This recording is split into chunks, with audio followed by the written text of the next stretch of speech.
Ok? Pois também eu te digo que tu és Pedro, e sobre essa pedra edificarei a minha igreja, e as portas do inferno não prevalecerão. Não diz aqui que as portas do inferno serão destruídas, né? Porque nós estamos aqui nesse mundo, sujeitos ao mal, mas o mal não prevalecerá. Por mais que ele esperneie, né? Tente prevalecer, aquele que tem o Espírito do Senhor, ele não é enganado de acordo com as coisas desse mundo. Ok? Por essa causa, Paulo, aí o apóstolo Paulo dizendo, né? Sou prisioneiro de Jesus Cristo por vós, os gentios. Paulo, que era uma pessoa de armas, era uma pessoa que estava na religião e achava correto prender e até matar em nome de Deus. E fez isto. Mas quando ele teve encontro com Jesus, tudo isso foi passado, ficou para trás. E ele se considerou um prisioneiro do Senhor. Que graça que é nós sermos prisioneiros do Senhor, né? Termos essa tranquilidade de não termos uma mente preocupada com as coisas desse mundo. Porque a nossa segurança está no Senhor. E Paulo disse assim, essa graça me faz com que eu leve essa verdade, que é Jesus Cristo, para todas as pessoas. Porque, como eu disse no início, os judeus eram o povo escolhido. Porque era assim, o Senhor é soberano, né? Alguns questionam, eu não questiono. Eu só digo que em mim prevalece a verdade de Jesus. E que Deus é bom o tempo todo, né? O homem é que se desvia. Ok? Por isso, quando ledes, podeis perceber a minha compreensão do mistério de Cristo, né? Mais um. O qual noutros séculos não foi manifesto aos filhos dos homens, como agora tem sido revelado pelo Espírito aos seus santos apóstolos e profetas. No passado, antes de Jesus, esse mistério não havia sido revelado. Estava sendo revelado agora, né, com a morte e ressurreição de Jesus. Ok? A saber que os gentios são co-herdeiros de um mesmo corpo e participantes da promessa em Cristo pelo Evangelho. Então, todos nós passamos a ser filhos no momento que entregamos a nossa vida para o Senhor. E filhos amados, né? Guardados, em paz. Isso somos nós, né? Que nos entregamos para o Senhor. Okay? A mim, o menor de todos os santos, me foi dada essa graça de anunciar entre os gentios, por meio do Evangelho, as riquezas incompreensíveis de Cristo. Paulo se considerava o menor de todos. Ele não caminhou com Jesus. Ele não foi um dos apóstolos que caminharam com o Senhor Jesus. Então ele se considerava o menor. Mas ele diz, a mim foi dada essa revelação. Como o Senhor escolhe, né? De acordo com a sua soberania. Eu sempre digo, Senhor, que eu seja escolhido, que eu seja um escolhido, e que o Senhor me dê palavras de sabedoria e de paz, para levar a tua verdade, que é a verdade do amor e da paz que está em Cristo Jesus. Coríntios não diz que tudo irá passar, mas o amor não passará, porque o amor é Deus, é o próprio Deus. Ok? Efésios 3, de 1 a 9, diz, e demonstrar a todos qual seja a comunhão do mistério que desde os séculos esteve oculto em Deus, que tudo criou por meio de Jesus Cristo. Então, aí em Efésios está dizendo que esse mistério estava oculto, ele já existia, mas estava oculto.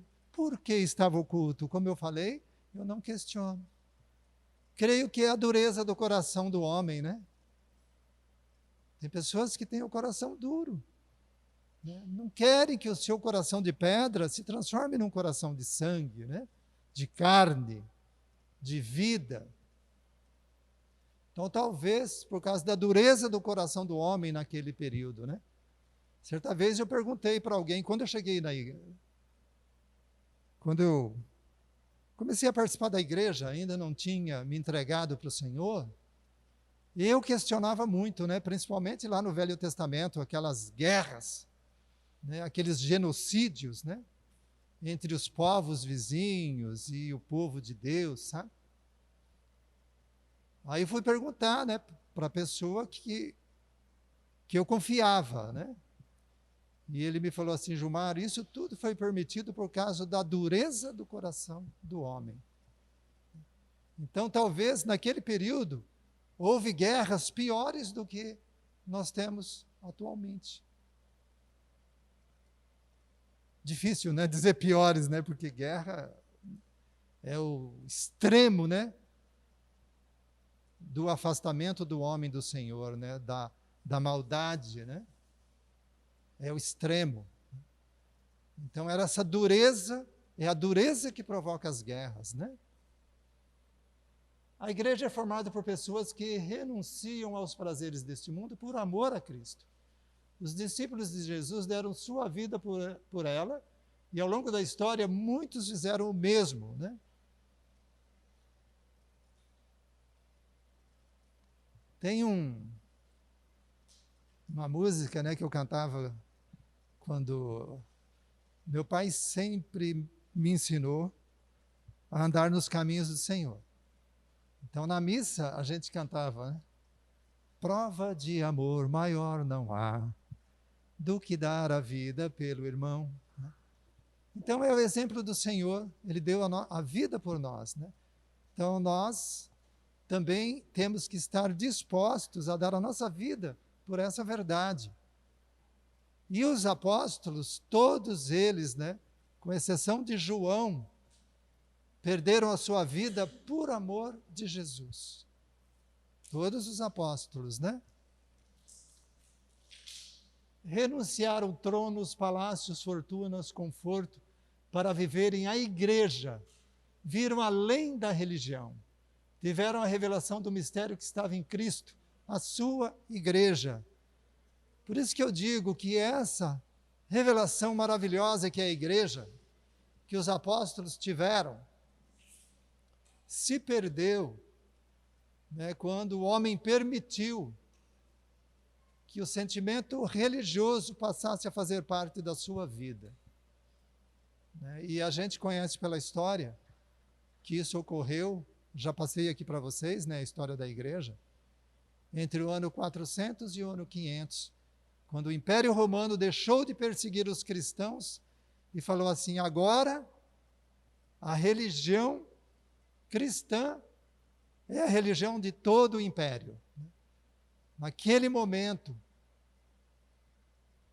a verdade do Senhor foi deixada de lado. E prevaleceu a vontade humana. Por isso que em Apocalipse, né, tem um versículo que diz assim: sai dela, povo meu. Dela o quê? Da religião. Porque muitas pessoas com o coração puro e filhos do Senhor, que entregaram as suas vidas para o Senhor, estão ainda na religião.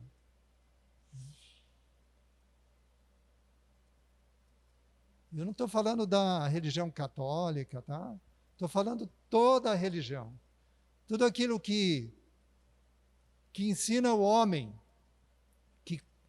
que precisa fazer algum tipo de sacrifício, né? Que precisa se abster, vamos dizer assim,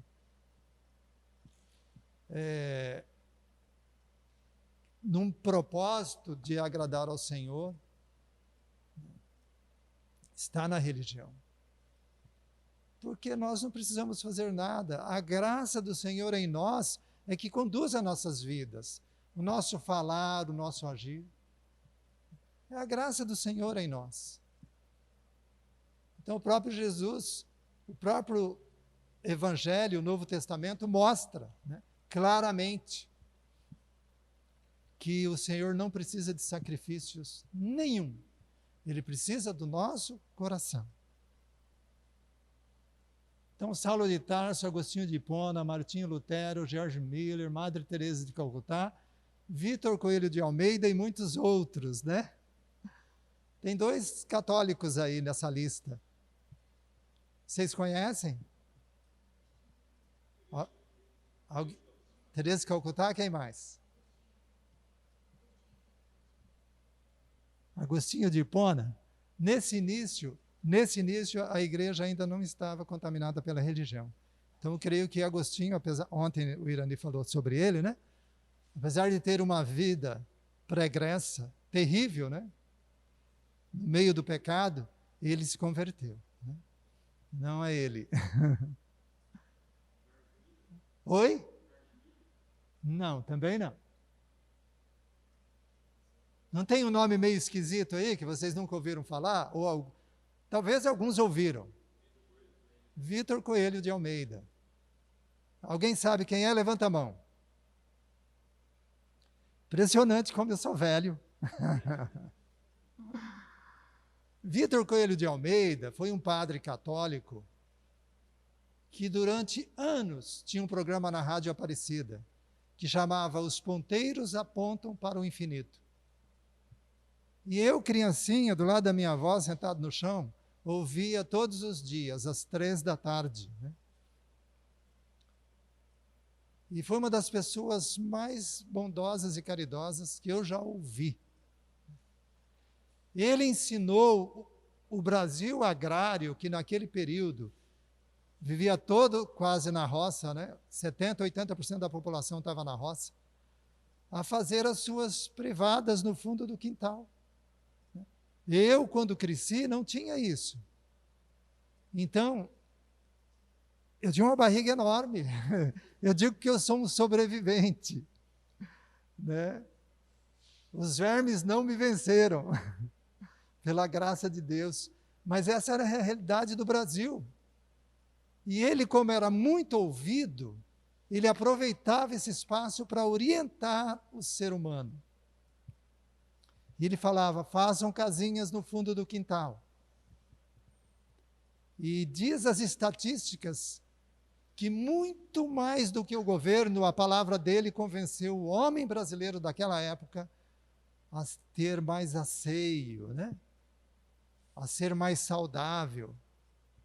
E ele mesmo se dizia um pecador, uma pessoa onde o mal era presente, mas a graça de Jesus é que estava na vida dele, né? Então, é essa pessoa. Vocês podem pesquisar mais a respeito dele, é muito interessante. Igreja significa Assembleia dos Chamados para Fora. Ela é única, singular e nasceu no coração de Deus. Esse conceito, gente, é importantíssimo, tá? Está na prova de hoje. Por quê? Porque a religião ensinou o quê? A nós ficarmos no templo. Com algumas exceções, você servia a Deus no templo. E muitos, até hoje, chamam o templo de igreja. Para onde você vai? Eu vou para a igreja. Mas o Senhor nos ensinou que igreja somos nós. Onde 2 ou mais estiverem reunidos no nome de Jesus, a igreja se faz presente. Então, a igreja somos nós. E chamados para fora por quê? Porque os evangelhos nos ensinam que nós recebemos de graça e devemos dar de graça. Nós recebemos Jesus. E agora, o principal motivo das nossas vidas é levar Jesus para as pessoas, não é outro. Depois vem amparar os pobres, as viúvas, não é? Dar comida para quem tem fome, amparar, abraçar. Mas primeiro, devemos levar Jesus, porque Jesus é que transforma as vidas. Eu tenho exemplo, todos temos, de famílias destruídas, que a partir do momento que a gente se dispôs através das células, a falar de Jesus, essas famílias mudaram. Não tinham casa, passaram a ter. Ou então, se não tem, a casa que era suja, abandonada, hoje é limpa. Né? Então, o Senhor Jesus transforma. Por isso, para fora, como é que você vai fazer isso aqui, nessa sala, no auditório? Né? Ou lá no templo da Assembleia, dos irmãos católicos e assim por diante? Impossível. Então, igreja é para ir. Né? Me lembro que eu passei aqui há alguns anos atrás, que Deus é um Deus do ir, do ir. Né? Ele mandou o seu filho, e o seu filho foi. Jesus não ficou paradinho, né? E as pessoas vindo até ele. Né? Jesus foi, ele ia, ele caminhava o tempo todo. E os apóstolos também. E nós também temos que ser assim. Vamos lá. Então, 1 Pedro 2,9, pode passar, características da igreja. Mas vós sois a geração eleita, sacerdócio real, nação santa, povo adquirido, para que não anuncieis as virtudes daquele que vos chamou das trevas para a sua maravilhosa luz. Então, nós somos mais do que preparados. Né? Ontem, o pregador disse o seguinte: deixa o Senhor entrar na sua vida que tudo se ilumina. Então as pessoas passam a ter um conhecimento que se perguntam de onde vem isso. Eu, quando li a Bíblia pela primeira vez, eu ia lendo, ia entendendo, né? Depois que eu me entreguei para o Senhor. E antes não. Lia e não entendia. E não era porque a linguagem era antiga, não. Né? Porque eu li a primeira vez na linguagem antiga. Essa linguagem nova, moderna, é algo recente, né? Algo recente. Então, o Senhor nos ensina. Né?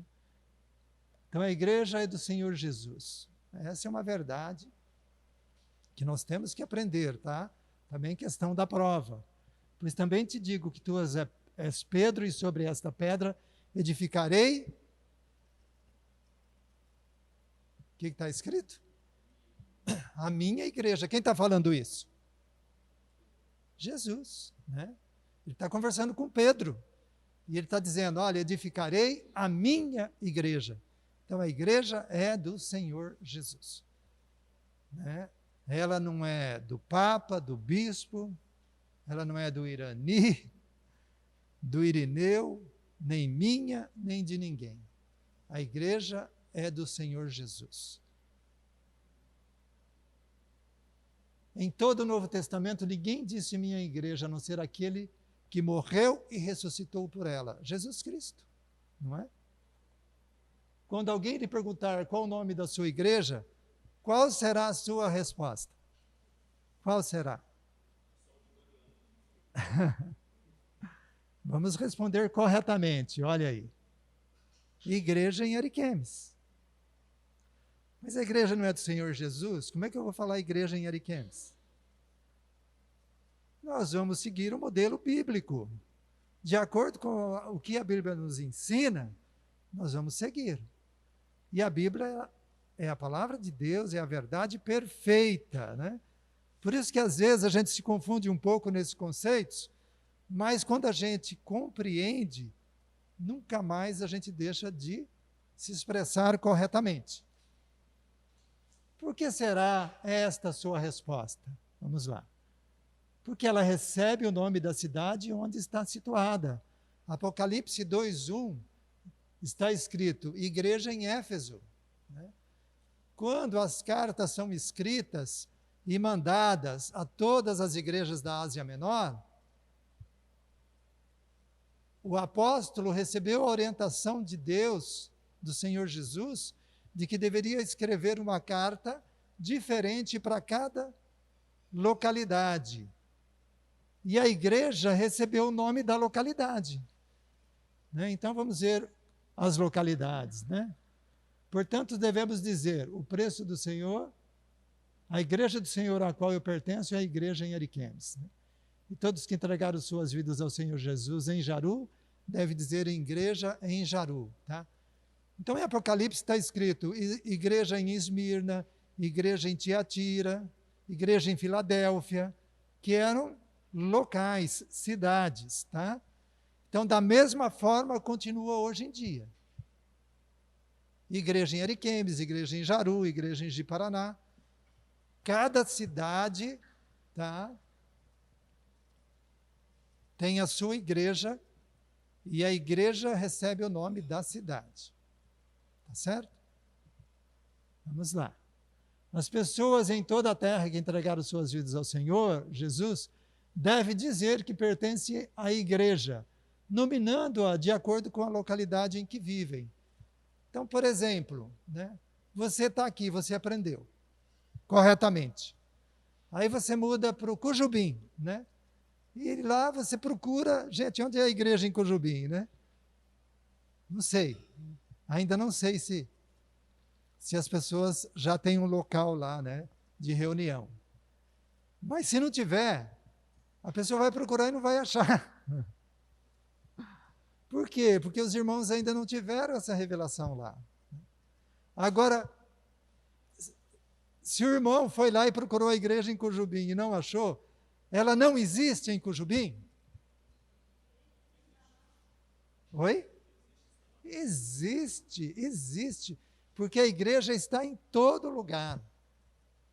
Onde estiver uma cidade, a igreja está lá e ela recebe o nome da cidade, mesmo que ainda não tenha irmãos se reunindo, tá? Da forma como nós nos reunimos. Tá? Vocês vão compreender bem esse conceito nos próximos slides. Tá? Então, acho que passou.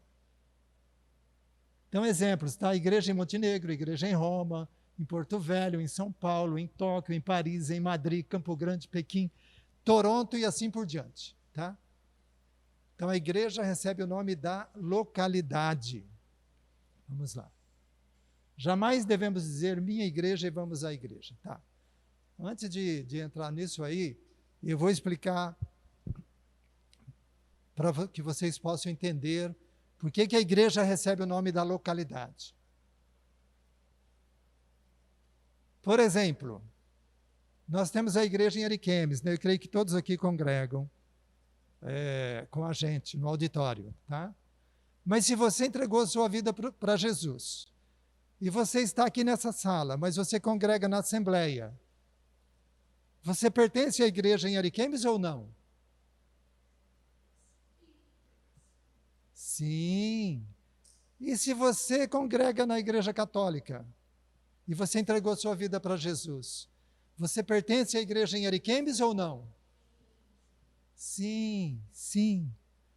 Então, todos aqueles que entregaram as suas vidas para Jesus, em Ariquemes, não importa onde estejam congregando, eles pertencem à igreja em Ariquemes. Tá? Então, nós que nos reunimos no auditório, somos uma parte da igreja em Ariquemes. A igreja em Ariquemes são todas as pessoas de Ariquemes que entregaram sua vida para Jesus. Não importa onde estejam congregando. Às vezes a pessoa não sabe. Você pergunta, você é da igreja em Ariquemes? Ele fala, não, sou da Assembleia. Porque ele não teve ainda esse entendimento bíblico. Né? Oi? São pouquíssimas as pessoas, o nível de pessoas que entendem assim, né? Porque meu pai mesmo, ele é de outra igreja, e ele não tem, ninguém consegue colocar na cabeça dele que a igreja É uma só. É uma só. não consegue. Eu já falei para ele, explico para ele, a Bíblia, tudo tem aprendido aqui, mas ninguém consegue tirar da cabeça, não, nem que meu nome. Eles falam assim, quando vai visitar uma pessoa, visitar outra que é a sua igreja, chega lá, eu vou mandar uma carta, que igreja você manda carta. Isso. Exatamente. E logo falo, a sua igreja, né? Não fala a igreja do Senhor Jesus. É difícil, porque... a forma verdadeira, né?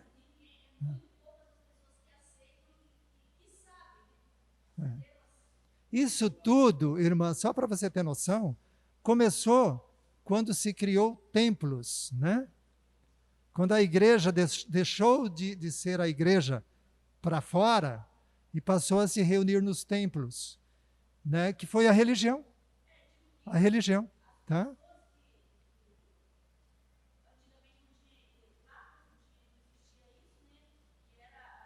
Sim, no início, no princípio. Isso. É porque isso é um pensamento humano, né? E maligno, porque divide, né? Ele causa divisão no povo de Deus, né? E confunde também a mente, né? Então, tudo que divide gera confusão, né? Então, a história mostra que as guerras religiosas é porque eram religiões diferentes. Difícil, difícil. Mas a graça do Senhor, né, é sobre aqueles que receberam essa verdade. E essa verdade, gente, olha, isso é uma outra aula, tá? Ela sempre existiu, mas ela veio à tona há mais ou menos uns 300 anos, com os irmãos de Plymouth, né? Que foram os irmãos que receberam isso. A reforma com Lutero deixou essa divisão, vamos dizer assim, mais firme ainda, né? Porque Lutero teve o pensamento verdadeiro, inspirado por Deus. Ele não queria sair de onde ele estava. Ele queria que a verdade do Evangelho fosse ensinada onde ele estava. Mas aí ia destruir privilégios, né? E ele foi excomungado, e ele também, vamos dizer assim, criou uma divisão, né? Então, quando o homem deixa prevalecer a sua vontade,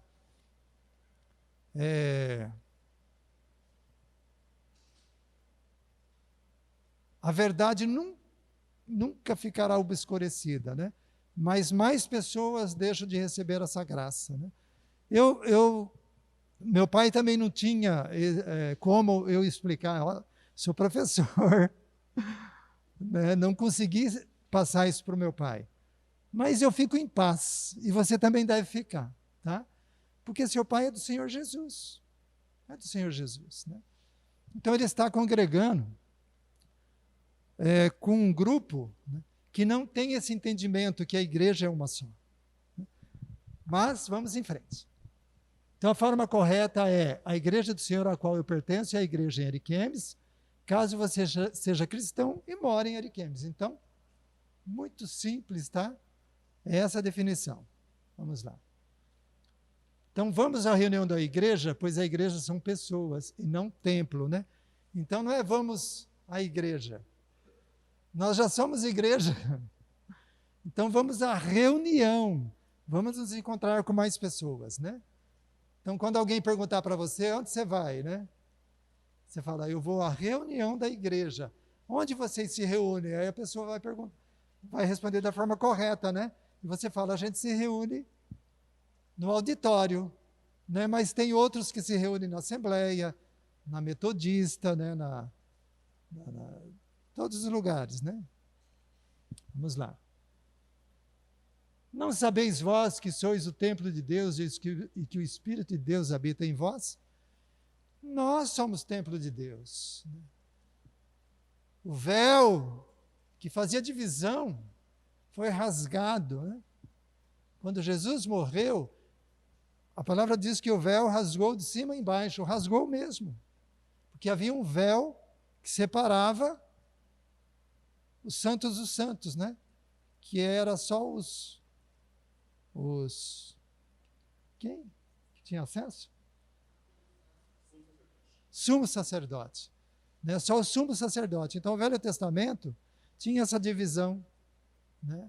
Que o Senhor permitiu, nós não sabemos. Com Jesus, isso deixou de existir. Aquele véu, né, que havia sido orientado, o templo foi construído de acordo com a orientação divina, né, se rasgou. Naquele momento, não houve mais separação. Então, o Senhor é o nosso irmão mais velho. Nós somos irmãos de Jesus. Ele é o primogênito. Então, não existe mais separação. Apenas quem congrega no auditório Ariquemes pertence à igreja em Ariquemes? Não. Foi isso que eu acabei de falar, né? Vamos lá? Não. Ok? Vamos lá? A resposta é: todos que entregaram suas vidas a Jesus em Ariquemes pertencem à igreja em Ariquemes, tá? Então é um conceito simples, gente. Todos que entregaram as suas vidas em Jaru. Às vezes as pessoas falam: é visível? Não é visível. Não é visível. Porque a igreja, só o Senhor sabe. Aqueles que têm o seu nome escrito na vida, no livro da vida, só o Senhor sabe. Então, quem pertence à igreja em Ariquemes? Só o Senhor sabe. Só o Senhor sabe. Porque muitas pessoas estão participando das reuniões, mas não entregaram a sua vida para o Senhor. Ainda vivem de acordo com as coisas desse mundo. A Bíblia diz que há transformação naquele que entrega a sua vida para Jesus. E essa transformação é visível, né? A gente pode fazer uma estimativa, né? Certamente, né, a maioria das pessoas que participam da reunião da igreja entregaram suas vidas para Jesus. Mas quem conhece a igreja, ou seja, as pessoas que realmente são do Senhor Jesus, é só Ele, só Ele. Tá? Então a igreja, ela é invisível, tá? A igreja do Senhor Jesus. Agora, a localidade é visível. Onde nós congregamos, a gente vê todo mundo. O pessoal da Assembleia, quem está lá na frente falando, igual eu estou aqui, estou vendo todos vocês, né? Então, a igreja local, e aí é com I minúsculo, tá? É visível. Agora, a igreja em Ariquemes, essa é invisível, né? Que é com I maiúsculo, tá? Vamos lá. Portanto, todos os nossos irmãos em Cristo que moram em Ariquemes pertencem à igreja em Ariquemes, mesmo congregando em outras denominações. Pode seguir? O governo da igreja é plural, e havendo-lhes por comum consentimento eleito anciões em cada igreja, orando com jejuns, os encomendaram ao Senhor em quem haviam crido. Aí já é a respeito do governo da igreja, tá? Então não existe classe de pessoas na igreja. Não existe papa, bispo, padre, pastor, pastor assistente, né, apóstolo, não tem nada disso na igreja, tá? Porque de acordo com o Evangelho, o governo da igreja é feito por anciões ou presbíteros, que é a mesma coisa, tá? Mesma coisa. Então, o governo da igreja. O que é o governo? Jesus governava a igreja, né? E tinha lá um tesoureiro, não tinha? Judas. Então, Judas fazia parte do governo da igreja. Nós temos um tesoureiro, a gente tem pessoas que cuidam da distribuição das cestas básicas, né? Então, essas pessoas são o governo da igreja. Tem a palavra anciões porque costuma-se escolher os mais velhos, mas não há necessidade, tá? Presbítero pode ser um jovem, né? Alguém que se disponha. Primeiro, gente, para governar a igreja, vamos dizer assim, humanamente falando, você tem que se dispor. Não, eu quero fazer isso, sabe? E pode ter certeza que os irmãos que estão lá estão esperando ansiosamente que as pessoas se disponham, porque muitas vezes cansa, né? É muito trabalho, né? Então precisa de mais presbíteros. Então o governo é exercido pelos presbíteros, né? E não por uma só pessoa, tá? Então a Bíblia fala presbíteros. Então, na Bíblia, não está escrito que uma pessoa comanda a igreja. Então, não é o Papa, não é Edir Macedo, não é R.R. Soares, sabe? Não é ninguém. É um grupo de pessoas, né? São os presbíteros. Por quê? Porque quando existe uma pessoa que se destaca, as pessoas falam o quê? A igreja do Edir Macedo, a igreja do R.R. Soares, a igreja do Irani, não é assim? Eu creio que ninguém mais fala assim. Mas quando nós começamos, todo mundo vindo, né? As pessoas falavam, eu pertenço à igreja do Irani. Né? Falam ainda? Ai, ai. O Irani não gosta nada disso, né? Porque desde o início ele fala a respeito disso que eu estou falando hoje, né? Mas o ser humano tem essa necessidade, né? De ter alguém, né, Irineu? O sonho de Deus que você colocou, o que você está me dando aí? Paulo falando dos mistérios, né? E uma das verdades que ele colocou, que ele começou a falar ali no capítulo 3 de Efésios, você está passando para nós aí, foi que ele disse, por essa razão, eu dobro o meu joelho perante o Pai do nosso Senhor Jesus Cristo, de quem toma o nome, de toda a família que está no céu e na terra, para que, segundo o seu poder, nos conceda que sejamos fortalecidos, né? E que Cristo habite nos vossos corações pela fé, a fim de que, estando arraigado e fundamentado em amor, possais compreender junto com todos os santos qual seja a largura, o comprimento, a altura e a profundidade, e conhecer o amor de Cristo que excede todo o entendimento, para que sejais cheio da inteira plenitude de Cristo. Aí ele fala a palavra forte que é no verso 20, né? 3:20. Ora, aquele que é poderoso para fazer mais, infinitamente mais, né? Além daquilo que pedimos ou pensamos, segundo o seu poder que em nós opera, a ele seja a glória na igreja, por Jesus Cristo. Amém. Amém. Então, o sonho é esse. O amor floresça não apenas em mim, mas em você e em toda a igreja. E aí, com esse amor, vai acabar, né, essa divisão, né? Dificuldade de entendimento. Então, o que o apóstolo Paulo? O poder de Deus que em nós opera, né? Então, você acha que alguém reclama, vamos dizer assim? Eu nunca vi ninguém reclamar das dificuldades que é participar do governo da igreja. Mas nós sabemos que são muitas, né? Mas é o cargo mais precioso que a gente pode ter, não é? Por que será que Deus escolheu um plural e não singular? Então, exatamente porque Deus é Deus, né, e sabe o que é melhor para nós, né? Então, se é plural, significa que tem que ser para todos. Quem participa do governo da igreja? Qualquer um. Precisa ter faculdade? Não. Precisa ser o mais bonito? Que nem eu? Certamente que não, não é? Precisa ser aquele que fala melhor? Nunca. Só precisa se dispor, né? Qualquer um deve participar do governo da igreja. Então é plural, não é singular, né? E ele mesmo deu uns para os apóstolos, outros para profetas, outros para evangelistas e outros para pastores e doutores, né? Então, o próprio Senhor, né, tem pessoas para tudo, não é? Quando eu cheguei, eu não era batizado ainda. Aí eu estava sentado e tinha um jovem atrás de mim, com o olho assim que era só pus, né? Um garoto, uma criança. Aquilo me incomodou tanto que a hora que terminou, eu fui atrás de uma pessoa que eu conhecia, Dr. Jefferson, né? Encontrei ele numa lanchonete, né? Fiquei meio constrangido, falei, mas eu vou falar com ele. Fui lá, falei para ele, ele passou uma receita ali mesmo, falou, Gilmar, compre isso aqui e dá para ele. Era sábado, né? Que na segunda-feira ele já não vai ter mais infecção.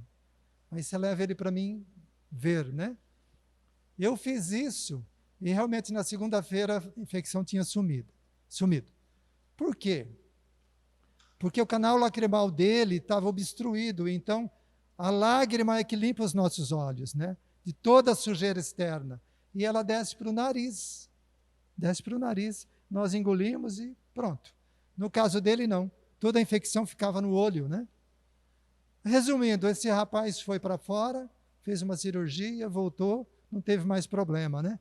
Aí eu fui comentar com o Irani falou assim, na igreja o Senhor separa as pessoas para diversas funções. Essa é uma função sua. Então, vamos nos dispor. Então, não são títulos hierárquicos, pois todos somos irmãos. Então, mestres, pastores, né? Presbítero, não é título, sabe? São funções, não é cargo. Ninguém tem cargo na igreja.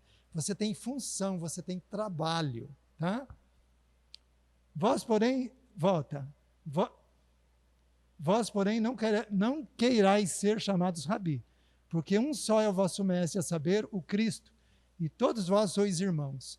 Então, nós somos iguais, né? Só o Senhor Jesus é o mestre, rabi, né? Não encontramos no Novo Testamento a designação pomposa de adicionar a função, antes do nome, sim, após o nome, tá? Então, Paulo, apóstolo, está lá em Gálatas 1:1, Pedro, apóstolo, 1 Pedro 1:1, Gaio, presbítero, 3 João. Então, vocês veem, não é antes, né? Então, não é o presidente Jair Bolsonaro, né? Não é. Não é o presidente, não é o doutor, fulano de tal. A função vem depois. Por quê? Porque não é o cargo que importa, sabe?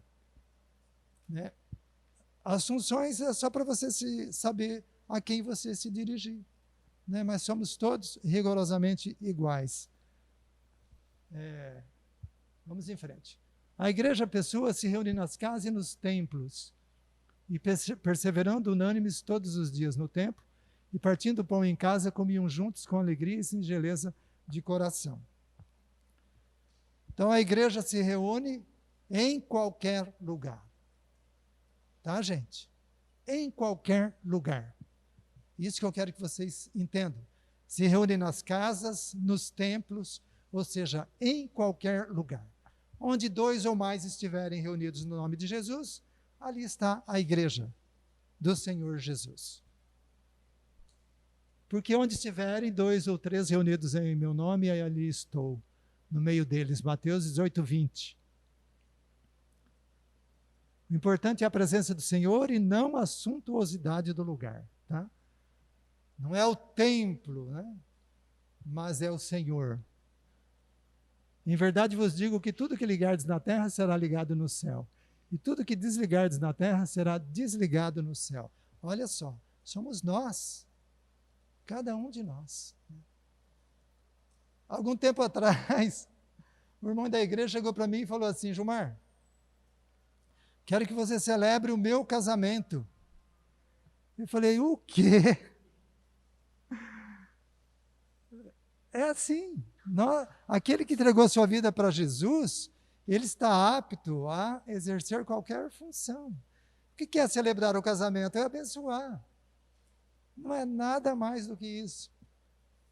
Abraão abençoou, né, seu filho. Então, é nós abençoarmos aquele casal e desejar a eles, né, uma vida feliz, próspera, na presença do Senhor.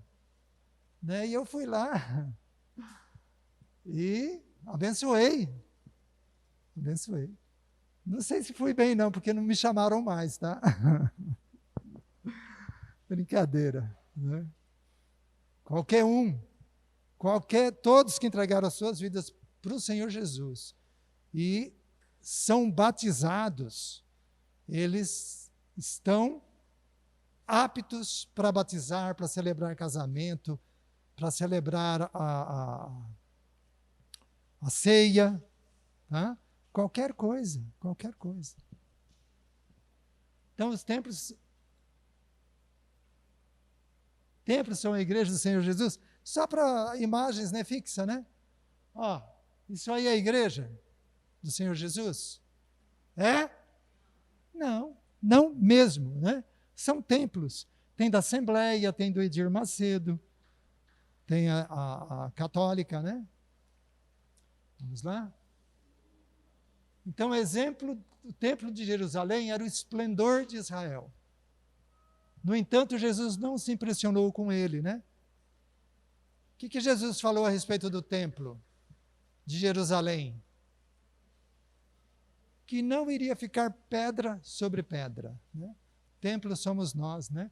E realmente isso aconteceu, né? Mateus 24, 2. Olha, foi reconstruído por Herodes, o homem reconstrói, né? O templo estava destruído, Herodes fez dizem que a maior maravilha daquela época, né? Herodes quis impressionar o povo e fez um templo magnífico. E Jesus chegou na frente do templo e disse o quê? Não é isso que eu quero, né? Eu quero você, quero vidas, né?